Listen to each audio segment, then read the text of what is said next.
जय हिंद प्यारे बच्चों, मैं जितेंद्र कुमार पांडे आपका स्वागत करता हूं आपके अपने ही YouTube platform target with Jitendra पर। प्यारे बच्चों, यूपी बोर्ड परीक्षा 2027 की तैयारी के क्रम में हम लोग इस समय कक्षा 12 के सामान्य हिंदी के पाठों को पढ़ रहे हैं, हिंदी काव्य को, जिसमें पवन दूतिका का यानी प्रिय प्रवास का पहला पार्ट आप लोगों को कल पढ़ाया गया अयोध्या सिंह उपाध्याय हरिओद जी के द्वारा, और आज उसी का भाग 2 आप लोग पढ़ने वाले हैं। अगर आप लोगों ने कल की क्लास को नहीं देखा है तो उसे आप ज़रूर देखिए। साथ ही साथ अगर चैनल पर नए हैं तो चैनल को सब्सक्राइब कर लीजिए, बेल आइकन दबा दीजिए। इस क्लास को लाइक करके इसे अपने मित्रों के पास में शेयर भी कर दीजिए। और चलिए हम लोग शुरुआत करते हैं। आज कल हम लोग देख लें कि कहाँ तक पढ़े थे। कल हम लोगों ने यहाँ तक पढ़ा था कि जब पवन को बताती हैं राधा जी कि अगर तुम मथुरा में पहुँच जाना तो जाते जाते तुम जब सांवले सलोने शरीर को, बादल के समान सांवले शरीर को देखना, जिनके नयन जो होंगे वो वर प्रदान करने वाले मूर्ति के समान होंगे, तो उनके पास में ठहर जाना। उनके सीधे साधे वचन भी अमृत से लिपटे हुए प्रतीत होंगे। तो चलिए अब इसके आगे हम लोग बढ़ते हैं और आगे देखते हैं कि क्या कहता है। आगे है, नीले फूले कमल दल सी गात की श्यामता है, पीला प्यारा वसन कट में पहनते हैं फबीला। छोटी काली अलक मुख की कांति को है बढ़ाती, सद वस्त्रों में नवल तन की फूटती सी प्रभा है। क्या कहा? नीले फूले मतलब नीले रंग के विकसित हुए, कमल दल मतलब कमल के पंखुड़ी के समान, सी मतलब के समान, गात माने शरीर की, श्यामता अर्थात उनका सांवलापन है। भगवान कृष्ण की शोभा का वर्णन करते हुए राधिका जी कहती हैं पवन से कि उनके शरीर की जो सांवलापन है वो नीले विकसित हुए कमल के पंखुड़ी के समान है। पीला प्यारा वसन कटि में, और पीले रंग का प्यारा सा वस्त्र, कटि मतलब कमर में, पहनते हैं। फबीला मतलब आकर्षक, जो आकर्षक पीले रंग का वस्त्र कमर में अपने धारण करते हैं। छोटी काली अलक, अलक मतलब होता है बाल की लट, जो थोड़े बाल होते हैं। तो कह रहे हैं जो उनके काले बालों की थोड़ी सी लट छोटी हुई है वो मुख की कांति को बढ़ाती, अर्थात उनके मुख की शोभा को और भी अधिक बढ़ा रही है। सद वस्त्रों में नवल तन की फूटती सी प्रभा है। अच्छे वस्त्रों में एक नए से उनके शरीर से एक नई सी प्रभा, प्रकाश की किरण के समान निकलता हुआ प्रतीत होता है। सांचे ढाला सकल वपु है दिव्य सौंदर्यशाली, सत पुष्पों सी सुरभि उसकी प्राण संपोषिका है। दोनों कंधे वृषभ वर से हैं बड़े ही सजीले, लंबी बाहें कलभ कर सी शक्ति की पेटिका है। क्या कहा? सांचे ढाला सकल वपु है, वपु मतलब शरीर, और सकल मतलब संपूर्ण, यानी उनका जो संपूर्ण शरीर है वो ऐसे प्रतीत होता है मानो किसी सांचे में, सांचे में ढाल करके कोई अच्छा सा आकार दिया गया हो। दिव्य सौंदर्यशाली मतलब दिव्य और सुंदर आकार उस शरीर को सांचे से ढाल करके दिया गया हो। सत पुष्पों सी सुरभि, सुरभि मतलब होता है सुगंध, मतलब अच्छे फूलों की सुगंध के समान, सुगंध जो है उसकी प्राण संपोषिका है, अर्थात उनके प्राण को पोषित करने वाले, जो उनके उस शरीर से, दिव्य शरीर से अच्छे पुष्प के समान सुगंध आते हैं, वो उसके प्राणों को संपोषित करने वाले, लोगों के प्राणों को संपोषित करने वाले प्रतीत होते हैं। दोनों कंधे वृषभ वर से, उनके जो दोनों कंधे हैं वो इतने मजबूत हैं जैसे बैल के होते हैं। वृषभ वर अर्थात बैल के समान दोनों कंधे काफ़ी मजबूत हैं, बड़े ही सजीले और बहुत ही आकर्षक हैं, सजे हुए हैं। लंबी बाहें, उनकी जो लंबी लंबी बाहें हैं, कलभ कर मतलब हाथी के सूंड के समान, शक्ति की पेटिका, कर मतलब सूंड, कलभ माने हाथी, तो उनकी लंबी लंबी बाहें हाथी के सूंड के समान शक्ति का, अपार शक्ति का भंडार है। राजाओं सा सिर पर लसा दिव्य अपीड़ होगा, शोभा होगी उभय श्रुति में स्वर्ण के कुंडलों की। नाना रत्ना कलित भुज में मंजू के यूर होंगे, मोती माला लसित उनका कंबुसा कंठ होगा। क्या कहा? कि राजाओं सा सिर पर, जैसे राजा लोग अपने सिर पर दिव्य अपीड़, अपीड़ मतलब मुकुट, जैसे राजा लोग अपने सिर पर दिव्य मुकुट धारण करते हैं, ऐसे ही मेरे प्रीतम श्री कृष्ण जी अपने सिर पर दिव्य मुकुट धारण करते हैं। राधिका जी बताती हैं, शोभा होगी उभय श्रुति, श्रुति मतलब कान, उभय माने दोनों, उनके दोनों कानों में सोने के कुंडल सुशोभित हो रहे होंगे। नाना रत्ना कलित भुज में मंजू केयूर होंगे, और हाथों में नाना रत्नों से, अनेक प्रकार के रत्नों से सुसज्जित कड़ा पहने हुए होंगे, यानी कि केयूर जिसको कहते हैं, कड़ा यानी हाथ में जो पहनने वाला होता है, चुल्ला टाइप का, उसको पहने होंगे। मोती माला लसित, और मोती का माला कहाँ होगा? उनके कंब से कंठ में, मतलब मोती की माला उनके गले में पड़ा होगा, जिससे मोर के समान प्रतीत होंगे। कंब मतलब मयूर या मोर। तेरे में है ना यह गुण जो तू व्यथाएं सुनाए, व्यापारों को प्रखर मति और युक्तियों से चलाना। बैठे जो हों निज सदन में मेघ सी कांति वाले, तो चित्रों को इस भवन के ध्यान से देख जाना। तेरे में है ना यह गुण, मतलब तुम्हारे अंदर ये गुण नहीं है कि तुम मेरी व्यथा, मेरे दुख को उन्हें बोल करके मुख से सुना दो। इसलिए क्या करना है? जो व्यापार अर्थात जो तुम्हारा कार्य है, उसको प्रखर मति अर्थात तीव्र बुद्धि और युक्तियों यानी उपायों से अपना काम निकाल लेना। वहाँ पर तुम्हें बोलना नहीं आता है तो अपनी बुद्धि और विवेक से, अपने उपाय से अपना काम चलाना। बैठे जो हों निज सदन में मेघ सी कांति वाले, यदि अपने घर में बादल के समान चमक वाले, कांति वाले वो व्यक्ति बैठे हुए हों, तो चित्रों को इस भवन के ध्यान से देख जाना। तो तुम्हें क्या करना है कि इस घर के चित्रों को बहुत ध्यान से देखते हुए आगे बढ़ना है। और मैं बताती हूँ कि उन चित्रों का क्या करना है। जो चित्रों में विरह विधुरा का मिले एक चित्र कोई, यदि उन चित्रों के बीच में किसी विरहिणी स्त्री, विरह विधुरा मतलब विरहिणी स्त्री का कोई चित्र दिखाई पड़े, तो जाके सन्निकट उसको भाव से यूं हिलाना। तो उसके पास में जाकर के उस चित्र को इतने भाव से, इतने प्रेम पूर्वक हिलाना कि प्यारे हो के चकित जिससे चित्र को और देखें, जिससे मेरे प्रीतम अर्थात श्री कृष्ण जी उस चित्र को आश्चर्यचकित होकर के और देखें। आशा है यूं सुरति उनको हो सकेगी हमारी, इस प्रकार से आशा है कि उन्हें हमारी याद आ सकेगी, उन्हें हमारी याद आ जाएगी।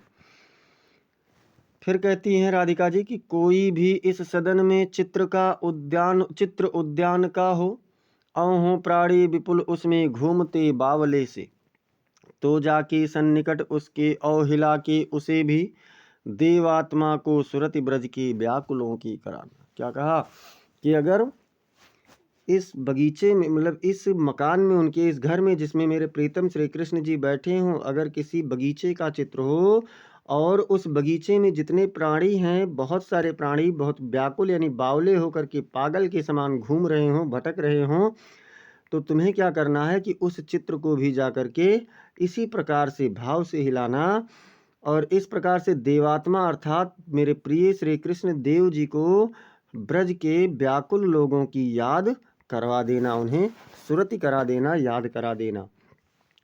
कोई प्यारा कुसुम कुम्हला गेह में जो पड़ा हो, तो प्यारे के चरण ला परला उसी डाल देना उसी को। क्या कहा कि अगर कोई प्यारा सा कुसुम मतलब फूल कुम्हलाया हुआ, गेह माने घर में पड़ा हुआ हो, यदि घर में कोई प्यारा सा फूल कुम्हलाया हुआ पड़ा हुआ हो, तो प्यारे के चरण पर ला डाल देना उसी को। तो मेरे प्रीतम श्री कृष्ण के चरणों पर ला करके उसी फूल को डाल देना।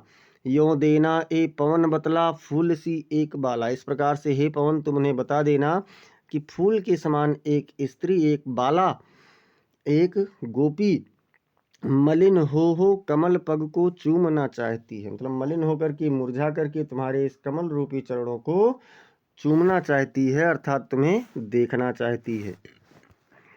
जो प्यारे मंज उपवन या वाटिका में खड़े हों, छिद्रों में जा क्वड़ित करना बेणुसा कीचकों को। यों होवेगी सुरति उनको सर्व गोपांगना की, जो है वंशी श्रवण रुचि से दीर्घ उत्कंठ होती। क्या कहा कि अगर हमारे प्रीतम अर्थात श्री कृष्ण जी किसी सुंदर, मंजू मतलब सुंदर, उपवन मतलब बगीचा या वाटिका मतलब या बाग बगीचे में, अगर किसी सुंदर से बाग बगीचे में खड़े हुए हों, तो छिद्रों में जा क्वड़ित करना, तो छिद्रों में जा करके बजा देना। किसे? वेणुसा कीचकों को। वेणु मतलब बंसी के समान, कीचक मतलब बांस, तो बांसों के छिद्रों में जा करके बंसी के समान बांसों को बजा देना। यूं होवेगी सुरति उनको सर्व गोपांगना की, इस प्रकार से उनको सभी गोपियों की याद आ जाएगी। क्या याद आएगी? कि जो हैं बंसी श्रवण रुचि से दीर्घ उत्कंठ होती, यानी जो बंसी के श्रवण को सुनने के आनंद से ही उत्कंठा जिनके अंदर जाग जाती है, खींची चली आती हैं, ऐसे हम सभी गोपियों की उन्हें याद आ जाएगी। लाके फूले कमल दल को श्याम के सामने ही, थोड़ा थोड़ा विपुल जल में व्यग्र हो डुबाना। यों देना ए भगिनी जतला एक अम्भोज नेत्रा, आंखों को हो बिरह विधुरा वारी में बोरती है। राधिका जी कहती हैं, देखिए कई उपाय बताती हैं और एक उपाय ये भी बता रही हैं कि कमल की पंखुड़ी, फूले हुए कमल की पंखुड़ी को श्री कृष्ण के सामने ले आना और थोड़ा थोड़ा करके उसे अधिक जल में व्याकुल होकर के डुबाना। मतलब जैसे पंखुड़ी लाना, उसको अधिक पानी में थोड़ा थोड़ा करके बहुत ज़्यादा पानी में डुबा देना। इस प्रकार से ए भगिन यानी हे बहन, उन्हें ये जताना, उन्हें ये बताना कि एक अम्भोज नेत्रा मतलब एक कमल नयनों वाली विरहणी, आँखों को हो विरह विधुरा मतलब कमल के समान नेत्रों वाली विरहणी अपनी आँखों को पानी में अर्थात अश्रों में डुबो रही है, भिगो रही है। फिर क्या कहा? धीरे धीरे लाना वहन करके नीप का पुष्प कोई, औ प्यारे के चपल दृग के सामने डाल देना। ऐसे देना प्रकट दिखला नित्य आशंकिता हो, कैसी होती विरह वश में नित्य रोमांचिता हूँ। क्या कहा? धीरे लाना, धीरे ले आना, वहन मतलब उठा करके, धीरे धीरे उसे उठा करके ले आना। नीप मतलब होता है कदम। क्या होता है? कदम। धीरे धीरे उठाकर कोई कदम का फूल ले आना और प्यारे के चपल यानी उनके चंचल नेत्रों के सामने उसे डाल देना। इस प्रकार से हे पवन, तुम उन्हें ये बताना, ये दिखाना कि प्रत्येक दिन आशंकित होकर के, भयभीत होकर के किस प्रकार से विरहवश में मैं नित्य प्रतिदिन रोमांचित होती हूँ। फिर कहती हैं, बैठे नीचे जिस बिटप के श्याम हो में उसी का, कोई पत्ता निकट उनके नेत्र के ले हिलाना। यों प्यारे को विदित करना चातुरी से दिखाना, मेरे चिंता विजित चित्त का क्लांत हो कांप जाना। कहते हैं कि अगर किसी वृक्ष के नीचे श्याम बैठे हुए हों तो उसी वृक्ष का कोई एक पत्ता उनके आँख के सामने ले जा करके हिला देना। यों प्यारे को विदित करना चातुरी से दिखाना, इस प्रकार से मेरे प्रीतम को बताना और चतुराई पूर्वक उन्हें दिखाना कि मेरी चिंता जो है, मेरा चिंता से विजित चिंता मग्न हृदय किस प्रकार से थक करके कांप जाता है, कंपित हो जाता है, भयभीत हो जाता है। सूखी जाति मलिन लतिका जो धरा में पड़ी हो, तो पाँवों के निकट उसको श्याम के ला गिराना। क्या कहते हैं कि अगर कोई सूखती हुई मुरझाई हुई लतिका, मलिन मतलब मुरझाई हुई, लतिका माने लता, पृथ्वी में पड़ी हुई, यदि कोई सूख रही मुरझाई हुई लता पृथ्वी में पड़ी हुई हो, तो पाँवों के निकट उसको श्याम के ला गिराना। तो श्री कृष्ण श्याम सलोने के सामने उनके पैरों के पास उसे ला करके गिरा देना। यों सीधे से प्रकट करना प्रीति से वंचिता हो, इस प्रकार उन्हें सीधे सीधे बता देना कि आपके प्रेम से वंचित होकर के मेरा होना अति मलिन मतलब मेरा अत्यधिक मुरझाता जाना और सूखते, मैं प्रत्येक दिन मुरझाती जा रही हूँ और सूखती जा रही हूँ। अब कहती हैं कि राधिका जी बताती हैं पवन से कि कोई पत्ता नवल तरु का पीत जो हो रहा हो, यदि नए वृक्ष का कोई पत्ता पीला होता जा रहा हो तो प्यारे के दृग युगल के सामने ला उसे ही। तो दृग मतलब नेत्र, युगल माने दोनों, तो मेरे प्रीतम के दोनों नेत्रों के सामने उसे ही ले आना और धीरे धीरे संभल रखना और उन्हें यूं बताना, धीरे धीरे संभाल करके उसे रखना और उन्हें ये बताना कि पीला होना प्रबल दुख से प्रोसितासा हमारा, कि इसी पत्ते के समान, इसी पीले हो रहे पत्ते के समान हम भी भयंकर दुख में पीले होते जा रहे हैं, मुरझाते जा रहे हैं। यों प्यारे को विदित करके सर्व मेरी व्यथाएं, धीरे धीरे वहन करके पाँव की धूल लाना। इस प्रकार से मेरे प्रीतम को मेरी सारी व्यथाएं, मेरा सारा दुख बता करके धीमे धीमे उनके चरणों की धूल को ले आना। थोड़ी सी भी चरण रज जो ला न देगी हमें तू, यदि तुम मेरे लिए उनके चरणों की थोड़ी सी धूल भी नहीं ला दोगी, हाँ कैसे तो व्यथित चित्त को बोध में दे सकूंगी। तो हाय, मैं अपने इस व्यथित, इस दुखी हृदय को किस प्रकार से समझा सकूंगी, कैसे बता सकूंगी।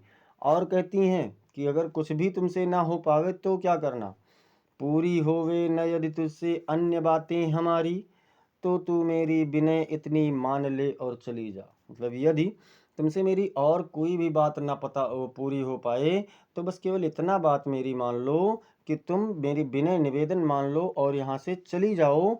छू के प्यारे कमल पग को प्यार के साथ आ जा। मेरे प्रीतम के उस कमल रूपी चरणों को छू करके बस केवल उधर से प्यार के साथ में आ जाओ।